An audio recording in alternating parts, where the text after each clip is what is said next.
Короче, я прошел границу Аргентины, мне поставили штамп, дали какую-то бумажку о том, что я выехал дополнительную. Я спросил, что за бумажка. Мне не объяснили, сказали, что предъявить на границе с Чили. При этом карточки Чили, какой-то чилиец у меня уже забрал. Здесь мы примерно полчаса уже тусим, не так уж и много. Вот, давайте возвращаться в наш автобус прекрасный. Теплый автобус. Мои насиженные местечки. Итак, что меня удивило, и я был абсолютно к этому не готов, так это то, что там перед контролем паспорта девушка проверяла вакцинацию. И я такой, какая вакцинация? Даже не ковид-тест, вакцинацию. И я такой, когда я последний раз видел документы по вакцинации вообще? И у меня была европейская вакцина, у меня была российский спутник. Не спутник, а Ковивак. Короче, я такой, что делать, интернета нету. Интернета не было.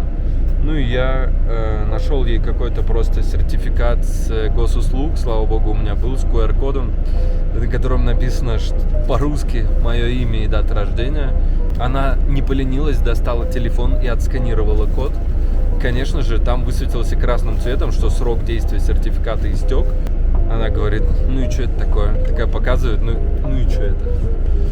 Я говорю, ну а что это, в России ковида уже нету, все, типа, что у вас там за сертификаты такие длинные?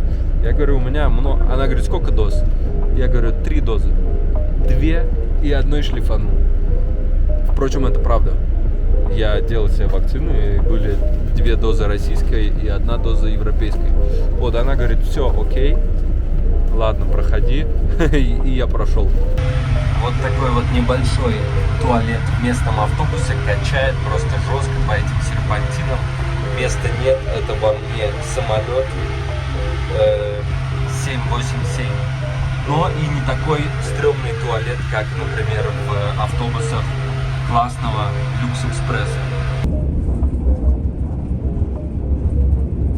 Доехали мы в Чили, Сантьяго. Время 4:50. Автобус приехал на 3 часа 10 минут раньше срока. Я не знаю, что сейчас буду делать. Автобус приехал на 4 часа почти, на 4,5, на 3,5 раньше. И сейчас я на вокзале, который, в принципе, закрыт. Вокзал абсолютно здесь не чита просто тому вокзалу, который был в Буэнос-Айресе. Полнейшее говнище, начиная с платных туалетов, например. Все закрыто, ни кафе, ничего, ни обменников.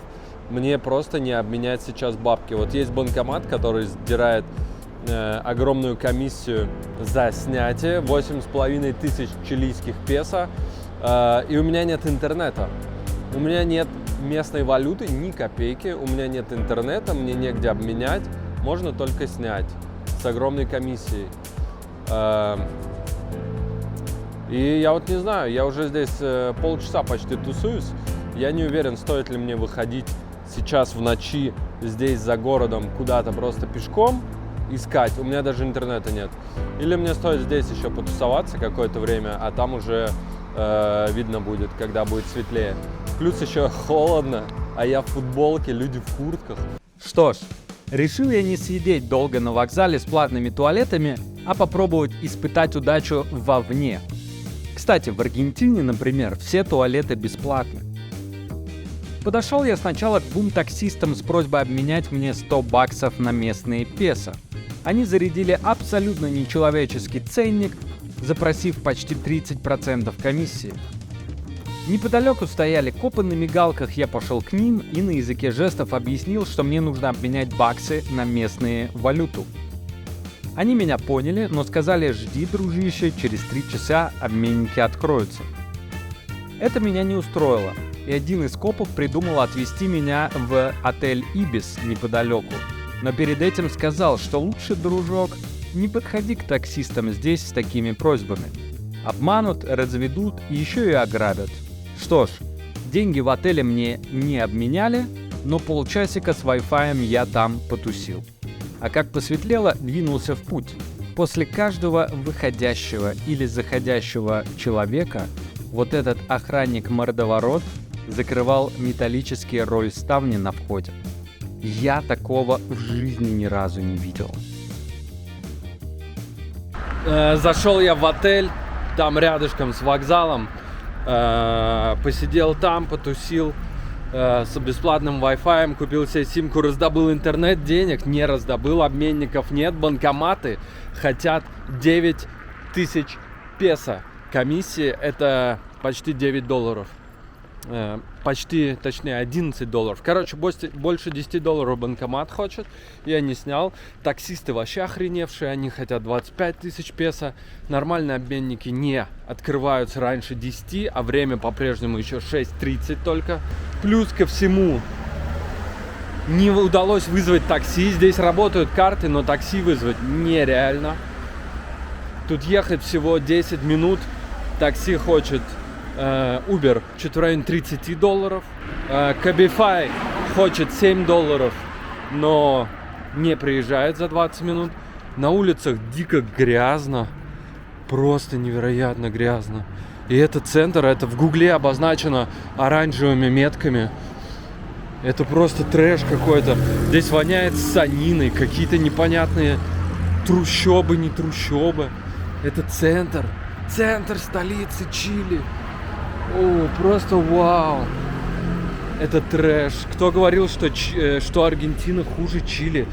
Аргентина ни в какое сравнение не идет с этим. Просто ни в какое. И чел на ресепшене мне говорит, мол, чувак, не снимай деньги. Вот в том вокзале, где ты пытался снять, там было много случаев, когда карты клонировали и бабки. Я говорю, вау, прекрасная информация просто. Все закрыто, нигде не поесть, не попить, ничего. Я иду в центр, потому что такси не вызвать. Какие-то странные люди. Все грязно, как-то обосрано. Трэш, просто трэш. Короче, здесь, видимо, реально такой трешачок. Поэтому посмотрим, как оно будет разворачиваться дальше.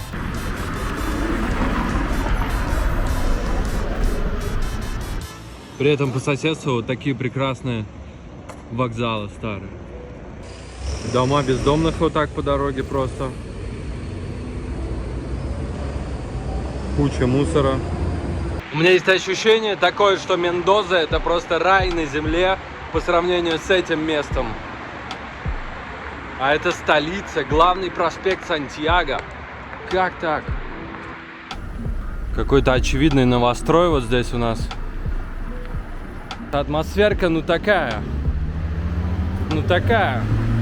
не аргентинская, короче. Судя по всему, я вот добрался совсем до центра. Вот на этом флагштоке, например, не хватает только флага развивающегося Чили. Кстати, а Чили развивается?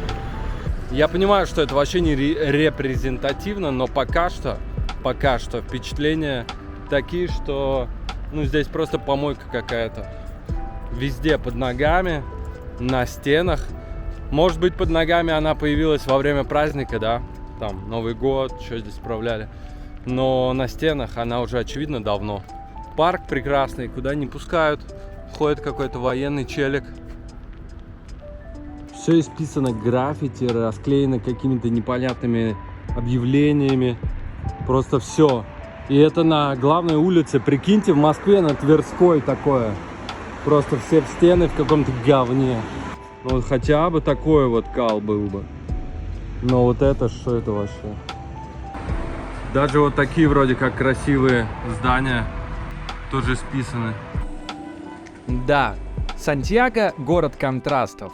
Поднимешь голову – красота, опустишь голову – говно, красота – говно, красота – говно. И куда смотрит Варламов? И даже такие замечательные, роскошные дома с лепниной, с фигурами, все расписаны как говно.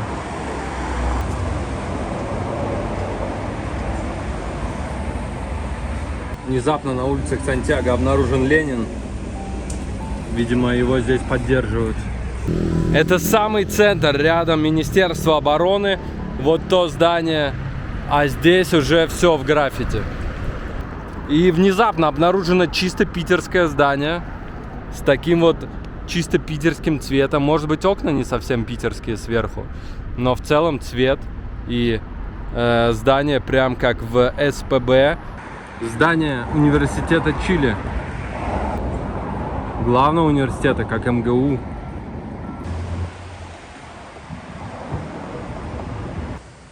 Вот такие вот прекрасные улицы с бетонными коробками. Пока что это выглядит просто как полнейший какой-то абсурд. Министерство урбанистики.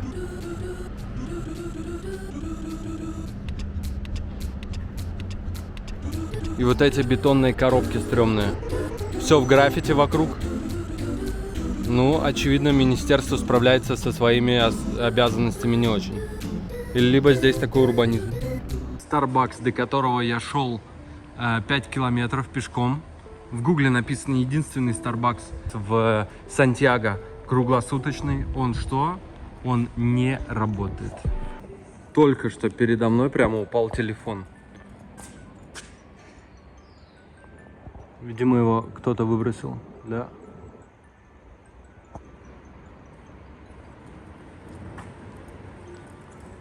Он еще звонит. Половой коврик. Вау, даже два в форме георгиевского флага. Это осквернение, я считаю. Впрочем, не везде в Сантьяго все стрёмно.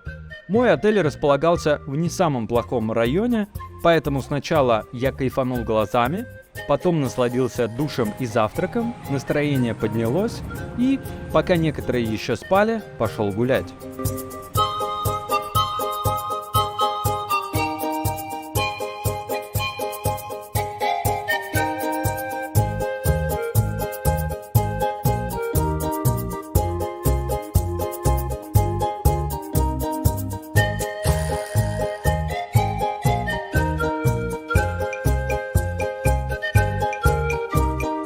Я думаю, что в этом доме жил кто-то, кто смог научиться рисовать и нарисовал всю свою семью, и будущую, и предыдущую до 5-го поколения. Вот такой вот дом под номером 420 и с названием Олимпо. Можно было бы добавить по и стало бы Олимпопо. Так выглядит типичный киоск. Отпуск отсюда. Сим-карты в Чили называются так же, как в Аргентине, чип. Вот это Movistar в ларьке таком.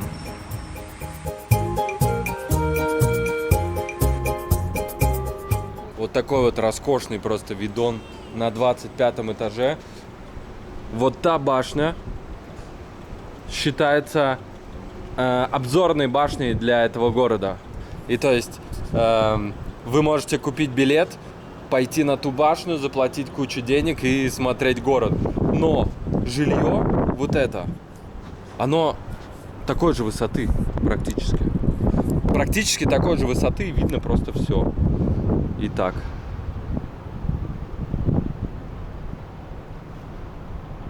И вот есть такое место. Самый верх, самый топ этого заведения. Этого комплекса, этой квартиры. Бассейн, терраса для гриля. Вот там стоит гриль, можно разжечь, приготовить. И несколько лежаков. Лежаков с видом на... Меня сейчас током ударило от этой штуки. Лежаков с видом на город. На горы и на город.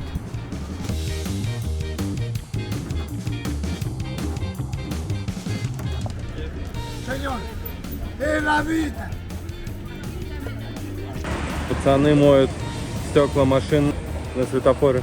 Гигантский гигалюк на просто улице. И вот там внизу огромный коллектор, просто глубокий коллектор. Мне это напомнило момент, как в Mortal Kombat первом, по-моему, на Sony PlayStation 1, ты такой летишь когда проигрываешь, то летишь вниз по такому коллектору, и если там что-то не успеваешь сделать, то погибаешь.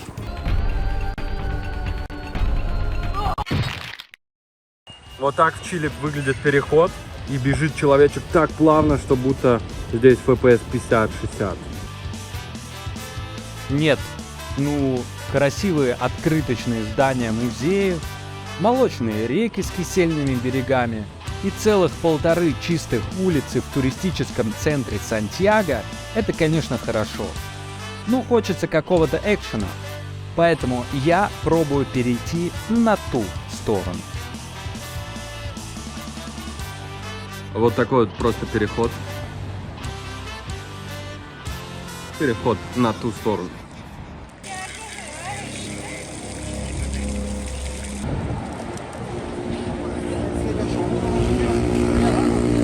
На центральной площади происходит какой-то движ. Челик что-то там кому-то обещает. Похоже на какое-то секстанство. Está con ganas de abandonarlo todo. Padre Dios mío, Dios de la gloria. Señor, quizá Dios mío, Dios del cielo. Как будто он пытается продать пылесос Кирби. Раньше также продавали их. По квартирам ходили. Вот такой вот рынок самоорганизованный. Как на уделке, практически только торгуют палью, как в Париже, всякие сумки и все такое. Вот в ту сторону продолжается, там вообще продукты продают. Вот здесь какие-то женщины сидят, здесь. И это все по соседству с, ну, довольно неплохим торговым центром, вот здоровым. Там есть всякие известные магазины. Вот он выглядит цивильно. Охранники здесь тоже в брониках ходят. Он 6-этажный. И вот такие контрасты здесь, в Чили. Вот этот самодельный рынок здесь, в Сантьяго, в самом центре, среди исторических домов продолжается. Вот вход в метро, Плаза де Армас. Посмотрим, что там. Народу не так, чтобы много. Видимо, все приехали и все. Да. Вот такое вот незамысловатое метро. Сидят какие-то челики и едят. Смотрите, у них есть разница. Peak, off-peak, super off-peak. Типа выходные, видимо. Утро. Ничего не понятно. Вообще ничего не понятно. Вот здесь вот жарят еду, например, так жарится курочка. Hola. Bien. Bien. Muy bien. Какие-то вот штуки жарятся. Hola.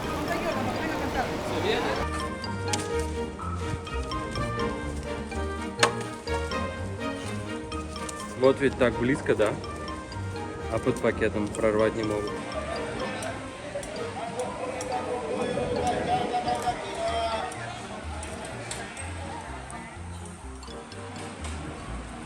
Резко-резко на этом стихийном рынке все пакуются, все собирают свои вещи, перевозят, уезжают, уходят.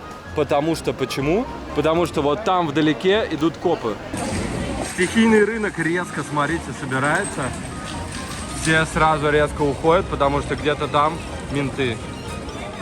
Туалет в торговых центрах, я уж не знаю во всех, но вот это достаточно большой торговый центр здесь, в Сантьяго. И здесь туалет также платный, стоит 700 чилийских песо, что примерно $1. Но если вы сделали какую-нибудь покупку в этом торговом центре, вы показываете билет, тикет, ну вот этот вот чек этому чуваку, то он отмечает там ногтем на самом этом чеке, что, мол, вы посетили туалет один раз, все, для вас он бесплатный, но в следующий раз уже будет платный. Перуанский кухник на улице Бандеры. Может быть, не Степана Бандеры, не знаю. Что-то упало. Hola. Перуанское кафе. Перуанская инка-кола. Сейчас будем пробовать. Кока-кола Перу производят. Я и не знал, что такая существует. Пробуем, как ей полагается, из горла.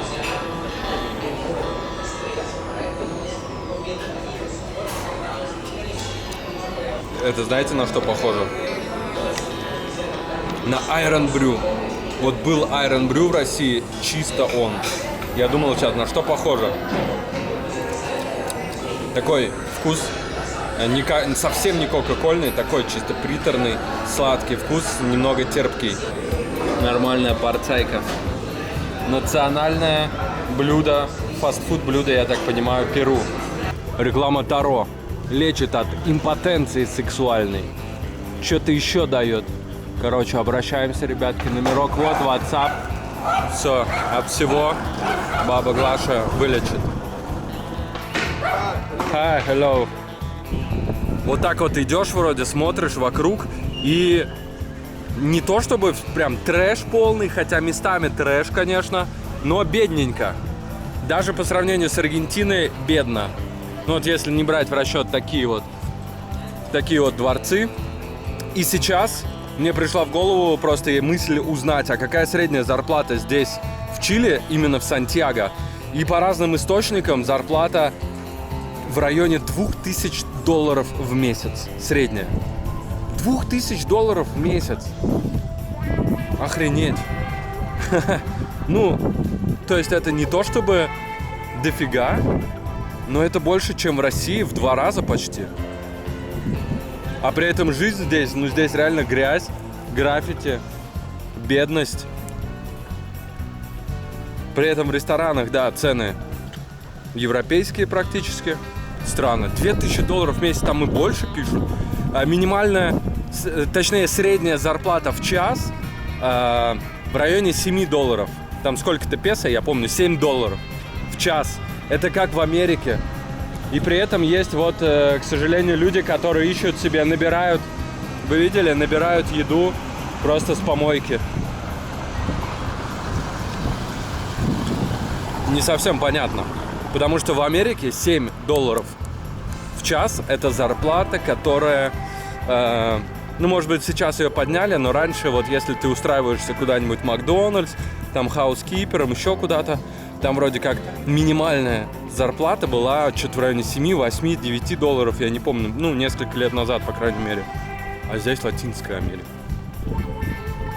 Да, неожиданно. Обратите внимание, что в Чили первый этаж это такой же, как у нас первый, это не нулевой, как в Аргентине, а в Аргентине первый это нулевой. Здесь нулевого этажа просто нет. Такой вот замечательный закат в Сантьяго. Первый вечер в Сантьяго подходит к концу. Солнце только что было над горизонтом, оно уже все, смотрите, оно уже закатилось. Оно только что было, вот минуту назад было над горизонтом, все, его уже нет.